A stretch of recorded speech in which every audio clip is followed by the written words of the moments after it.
Hi, this is Elson Torres, and this is And It Goes Like This. Stick around. Come on, talk to me. Come on, it goes like this. Yeah, it goes like this. How did I start laughing? ¿Cómo no te I'm acordás? here with my friend. for many Well, I'm here years. with my good friend, Mr. Alan Hughes. Sí. Chef, rock and roller, traveler. What else? Well, you What else? So Coffee drinker? So listen, do you want to know where we met before? Yes, please tell me. I don't remember. Okay, so there was a show. There was a show here in US One, and the place was called We're talking about Miami. in Miami. There was a show, and it was you guys in the bill. It was you guys, Los Tereso, and me with Coalición. Oh, That was the lineup. that's- ¿viste? Ahora se cheers. acuerdan. Cheers. Cheers. Wow. Man, Claro, but we know each other from before. was that the show that Que nos echaron. Tereso Sí, brought claro. in beer from outside and, No, and, claro, no. and aparte- Gay, the owner, got pissed Sí, and sí, kicked sí. us out of the Sí, sí. We wound up playing the show just with guitars. You guys played, and then we never managed to play. That's so yeah, because we were like first. I was gonna and play the second. third one. Teresa was playing second. We were the first. You were the first, Something yeah. like that, Sí. That's so Y funny. yo lo miraba a ustedes porque decía, ¿se puede hablar en castellano o no? Sí, lo que sea. I was Lo que tú quieras. okay. Whatever you want. No, and I was like looking at you guys. I'm like, motherfuckers, look at these girls, all the girls dancing with them, fucking playing, and we fucking had no following, bro. It was, It's it, just like it was our drummer. We had a very cute Estos hijos drummer. de puta estaban ahí y tenían fucking chicas lindas venezolanas, colombianas. Yo le decía, hijo de puta este. Yeah, we Por never eso made, no me caíste bien. we never made any money, but man, we had a lot of good looking chicks. Yeah. So Alan, Mm. tell me what Qué you buen got. café, by the way, eh. Felicitaciones ahí a, So besides music, I know you as a musician, obviously, because like you said, we shared a lot of stages together, or some stages together. Some. Well, what really surprised me is when I found out you were a chef, and not only a chef, but a fucking kick-ass chef. I've had his food; he's fucking excellent. Bueno, So tell me, so what came first, the chicken or the egg? no, the cooking or the rock and roll? It's crazy. It's crazy porque see, I grew up in Buenos Aires, Argentina, and in the 80s, when I was actually 15 years old, I sort of became this sort of like guitar virtuoso for the age, you know. When you were around 15, you said? Like I was 15 or 16, no? In fact, I loved rock and roll, and I remember that I would be good, that I would join jams of like older people playing. There was like a little circuit, and I was like, man, I'm fucking kicking ass. Man, I'm good. Yeah, sí, para un pendejo, when you're young, it can be very dangerous because Yeah. you can get all caught up on yourself. But that's around the age people. I started around 13, 14 Yeah. too. My first rock and roll bands in Yeah. New York, and Yeah. I remember that feeling too. Where I started playing like, Yeah. you know what? I'm not bad. I'm not bad at Sí, this. sí. So, then, I took part in several different bands and stuff like that. Pero, I finished high school, I was very rebel. And then my mother sort of said, you are very good cooking. I'm like, okay. So And you always cooked. I did cook. You like- I you did like cook. cooking. Yeah, I did cook. I did cook. Actually, since I'm very young, since like 9, I cook. Siempre te gustó. See, I always like cooking. Oh, look at that. And then so she got me an apprenticeship with Francis Malman, the one that is, you've probably seen, ¿cómo se llama en Netflix? You've seen Chef's Table. Okay, yeah. Yes, Okay. yes. So if you've seen in Netflix Chef's Table, there's an episode of Francis Malman which you should watch, and that's who I started with Oh, wow. back in the day. You were how old? I was 18, like 19? 18, 19, yes. Wow. Yeah. So that's when I started. And then actually, then it was just cooking and cooking and cooking. But I've always done both. Maybe I would have liked to do more rock and roll than fucking cooking. And believe me. But all right, so how do you divide the creativity, or what Is it the same creativity to create an amazing meal as it is to write an amazing song? Does it come from the same place, you think? No. Yo creo que no. I think they come from different places for me. Like what's your process when you're, let's say you want to make, you're gonna cook for the Obamas, Right. and they give you a specific meal to cook, and you're there in that zone. How do you feel do you feel the same way as when you're writing a song? Lo que pasa que if I in that situation, I think of the people I'm going to cook for, and I say, what would that woman really enjoy? Right. Let me see how can I get that. And same with the guy, you know. And so then I would create a menu thinking of them, you know. And it would be a combination of, you know, first of all what they like or what they don't, and then, you know, just taking a guess and a chance and doing something, you know. And when you write a song, When I write a song, it's always different. There's no set fucking formula for it. Right. I mean, you probably know that too. Hopefully it happens the same with you. Porque what happens to me when sometimes a song can come out of one fucking chord that develops into a little section, and then I think of words, or sometimes it comes through the words too, you know. Right. You know, I mean, I'm sure all this happened to you too, but maybe you know, I'm writing. Sometimes the whole fucking lyric comes, you know, and then I'm like, let me put music to that. It's just always different, you know. Have you ever tried to combine both things, music and cooking? Well, I am, actually, Right. yeah. I'm next week I'm going to Finland, and I'm going to do an Argentinian asado and a show after. Right. So we're going to have a pit. In Argentina, asado would be a barbecue. A barbecue. Sí. more or less. And then, But much better. well, different, I say. Yeah, I like barbecue, American barbecue. I like love. barbecue too. Yeah. I love American barbecue. I love all different types of grilling, you know, like... There's an art to that too, isn't there? Oh yeah, absolutely. Pero in Finland, what I'm doing also is un asado in the Arctic Circle, Wow, dude. up in Lapland. In What if it melts? bueno, there's gonna be snow and the Northern Lights. Wow, that's amazing. Now next week I go. Because you do. No me toques. No, I'm sorry. Okay. We know each other. We're friends. You have your own. You have your own show that you shoot, right? With all of the above. All of the above. Yeah, Is that what you're going for to film it for? Well, actually, I'm doing a pop-up, which I'm, you know, we sell the event, you know, so I'm hired in a way, you know. Okay. It's a gig. So you're going to work. Yeah, I'm going to work. Okay. I'm doing that. I'm doing a 6-course dinner in a restaurant called Buko. Collaboration with a chef. We grab all these beautiful ingredients they have in Finland. It's fantastic. Right. We come up with something. 2 years ago I went and I did ceviche. Nobody has ceviche. I'm like, what? How you guys don't have ceviche with the beautiful fish you have I know here? all the fish they have. They never even heard of it, probably. No, so Alan, we like this ceviche. they speak funny. It is very strange to They us. speak funny, man. So you've been traveling a lot. Yeah. You were telling us before that you went to Russia. I was in Russia. Right before I was the World Cup, right? Yes, I was in Russia. I went actually twice to Russia, and now in this year. I also went to Ukraine. You went just as an adventurer, as a traveler? No, I went or- to shoot for the episode All of the above. Yeah, and basically what I did is a culinary guide for the people that would go to watch the World Cup. So I would go to the different cities and, you know, point out some of the food that is good, or, you know, places to go and stuff like that. It was just an excuse to go to Russia and film, because every time I go to anywhere I film. Right. You know. Yes, you should. I mean, I remember the first time I had one of your meals. That I didn't know that you were a chef. Oh. You know, or that good of a chef. Claro.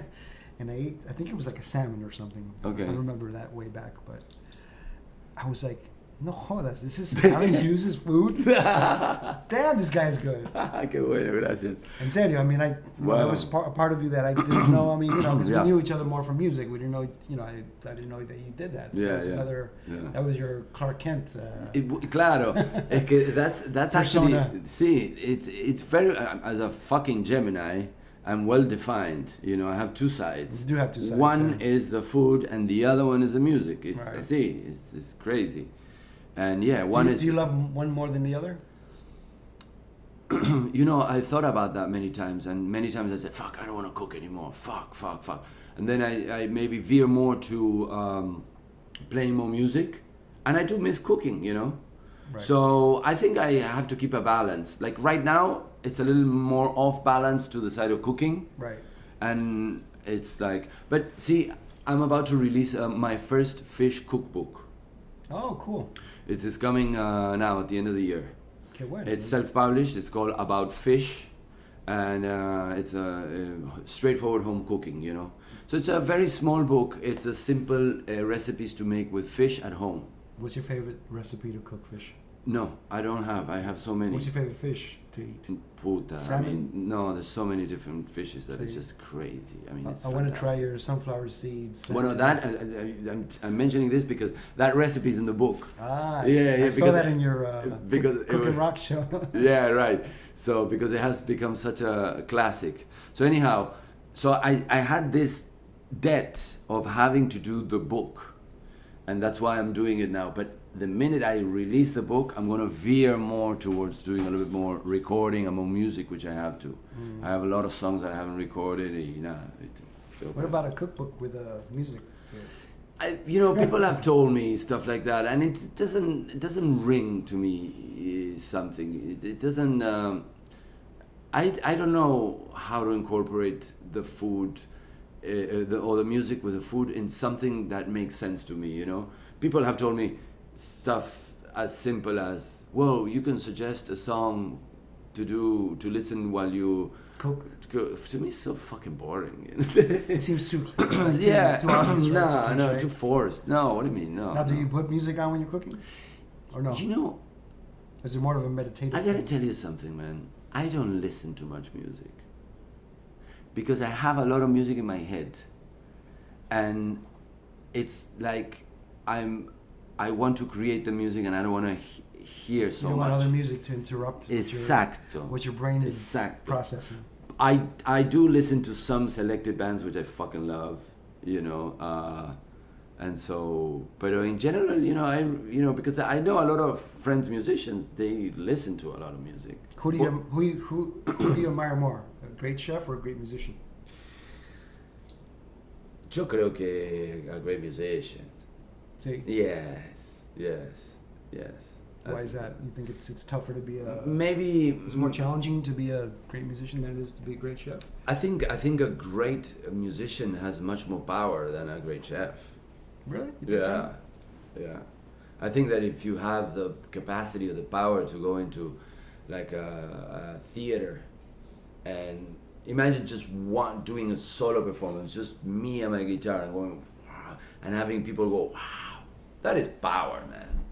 I think that's power. Yeah, and in a greater amount. But what about the feeling when somebody comes up to you after you created a meal and say, "That's the best freaking salmon that I've ever had in my life"? Yeah. How does that make you feel? It's just that it does, but I'm like, It doesn't feel you the same way. no. Maybe it's because I do that. Maybe it's because I cook more than what I play. That's the reality, you know. And not to be cocky, but I get that a lot, you know, or compliments, you know, with compliments. Yeah, great. To me, it's like I have to have a compliment. If not, something's wrong. Right. The food has to be good. What I do. So if I don't get a compliment, then there's something wrong. Right. The quality needs to be up, you know. And besides Finland, so you're going to Finland now? You said in next week. Next week I go to Finland. I go 1 week. I come back. I stay 1 day in Miami, and then I fly to Buenos Aires for a week. Then I go 1 week to Santiago de Chile. Then I cross the Andes and by car to Mendoza. We stay in my house there 1 night with some friends, and we drive to Córdoba in the middle of Argentina. Wow. In Córdoba, we meet with 10 other guys, and we have a reunion there in a magic place in the mountains with the rivers. I want your life, man. And then we come back to Mendoza. I stay 2 weeks in Mendoza. Mendoza is where you're from? I'm from Buenos Aires, but we live now in Mendoza. We have properties there. My mother lives there and stuff. Okay. Mendoza's fucking great, man. Mendoza is what? West. West. It's como Buenos Aires está acá, Mendoza. It's a little north, but west, almost Okay. close to Chile. And And what are you gonna do while you're there?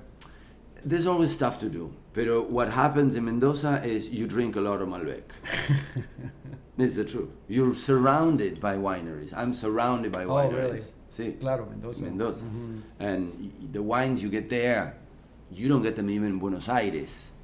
So here, what people call Malbec, they have no idea. And you get it right from the source. I mean, it's right there. Bro, I cross the street to this huge winery, knock on the, Jay, can I buy a bottle for my lunch? You know, I sit down and have lunch with a bottle, and you just bought it from a fucking winery. It's huge. You're just like, this is mind blowing. Incredible, right? Yeah. And it's probably cheap as.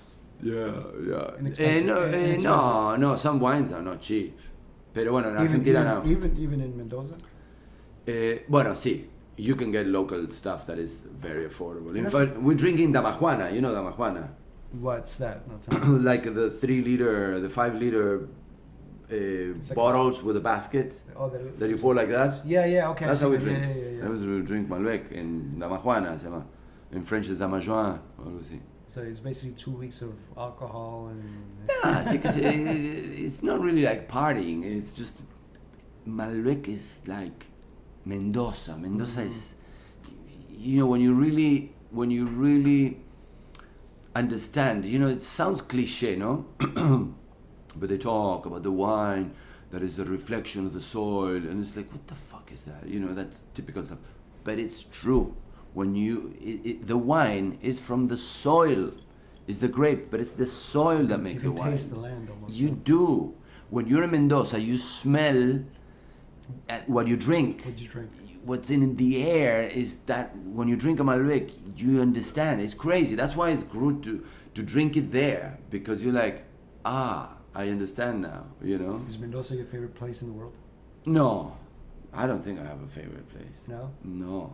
Fuck, the No? more I travel, the more I... Fuck, The more you realize that there are other places, right? Fuck, man. There's places that I'm like, I'm going back there. How do you like living in Miami? What do you see? How do you see Miami's evolution in the last? Because me and you have been here more or less around the same time. In Yeah. Miami, what 20 something. 20 something years. 20 yeah. something years. Mira, I love Miami. I love Miami because it's a great operations base, me parece. You know, it's geographically it's Europe, New York, South America, West Coast. I love Miami because it's a good strategically, it's a punto estratégico, no? Nice spot. It's a good point to go. It's a good point. To go different places. Yeah. It's within being in the United States is a somewhat easy place because some of the costs are less, and it's, you know, with the weather helps. You know you can simplify with less expense. Right. However, the fucking summers Are brutal. they're brutal and it's dead, and so many years I get out in the summer porque it makes no sense unless you have a fixed job or like a business that But you you have run. to be and here así, for claro, some reason, ¿viste? right? Pero si Yeah. no, la verdad que for a freelance hustler like me and many other friends I have, It's a good point to be for you to travel, to move around. claro, it's a good yeah. moment to get out. You Yeah. know, Do you think the city still does it inspire you as an artist, as a chef, musician? Mira, I would go different ways. As a chef, I am a little overwhelmed, to be honest, because I think I see so many places. Good places. Some of them, Quality yeah. places, Some you'd of say? them, some of them are good. Some of them not. But it's brutal. The survival rate of a restaurant, for example, it is like. Yeah, one of my favorite places is closing. We just closed Mina's. See? Yeah. Why are they closing? Who knows? Well, knows? the owner Mina told me that she just had enough. It was just See. too much hard work, you know. Yeah. Owning a restaurant, as you know, must be one of the hardest things to carry. I no? sometimes say to myself, why the fuck did I choose this? It's slavery work, bro? isn't it? It is, man. What is it? 14, 15 hours a Well, day, 16 hours a day? let me put you in context now, okay? I, as with all my experience, all my awards in food, all my whatever, all my long career, plus 30 years. Now I'm working for $16 an hour at a very, very high-end restaurant, called La Petite Maison.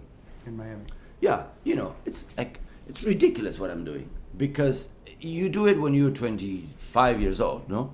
I'm doing it obviously because I need to supply a little bit more of my income, but more than that is the status that it's like polishing my skills again, It's like you need to, grab that brush and grab that rock and give it a good clean, It's like starting with a different music teacher to learn a different way of approaching the guitar. Claro. You're doing the same thing with cooking. Claro. I see it as, let's say, as a musician that joins an orchestra, and they're kicking his ass because they'll be like, fuck, she noticed that tremolo wasn't good, or whatever, They're on top of you. Same with me. So, like the other day I worked Friday night, and I'm in the line cooking for 250 people. I'm doing fish. They're killing me. Pulling out tickets, and I'm like, you're stressed because you got to get it fuck out. I'm doing, right? And I work Friday night, and then Saturday I doubled 16 hours. At my age, fucking 50 years old. ¿Sabes cómo terminé con la gamba, boludo? O sea, I'm like, dude, I need to get in bed and fucking rest. Right. You need a bottle of that Mendoza, right? So, I think it's a great thing. I'm doing it because it's putting me up to speed. I also see it as like a dancer, like a very experienced dancer that joins a dance company to get back in shape and stuff like that, and it's doing it. So it is very good, and thank goodness it has an end. It will finish this fucking Saturday. Yeah, it's funny how the world of cooking and being a chef has become so glamorized. Yeah. I think kind of started with Bourdain and kind of went on to there. But it's a tough job, man. It is a tough job. It's not, a lot of people see it as a glamorous thing, but it's not, It's tough, man. It's tough. It's many hours in non-stop, and it's very unhealthy. You're inside a fucking kitchen all day long. Of course. The chefs that are like, for example, the sous chefs or the chefs at the place, they don't have a life. That's it. They don't have a life. That's it. They have one day off, and that day they in which they recover, and they rest. Start all over again. Yeah. And then they go back. I've done it. I'm done. I don't want to do that anymore. So you have two children, right? Well, two grown-ups. Sí. If one of them told you I want to be a musician, Dad, and the other one told you I want to be a chef, what would you say? Like, fuck you, you're not being a chef. Really? Be a musician but not a chef? Yeah, right. I love that. No, look, I support whatever they want, honestly. In fact, that's something actually great, and that I'm putting on them, that I'm like, dude, what you want to do? It's you, Like Zoe is like, she has so much passion for everything. That's beautiful. So I'm like, just go, whatever. You want to paint? She's how old? She's 20, yeah. Yeah, she's got the passion. She's got the age. Kali also has passion, but he's more focused on other stuff. Okay, cool. So, well, thank you, brother. Thank you for coming. Look for Chef Alan Hughes everywhere. If you're in Miami, eat his food, get his records. You're going to record something new. See, we're going to be recording something new, pero probably more like next year, I think. I think next year I have the cookbook about fish. Rock and roll chef, come on. Should be on Amazon shortly by the end of the year. And my show is All of the Above on YouTube. So, thank you. Qué buena onda, che.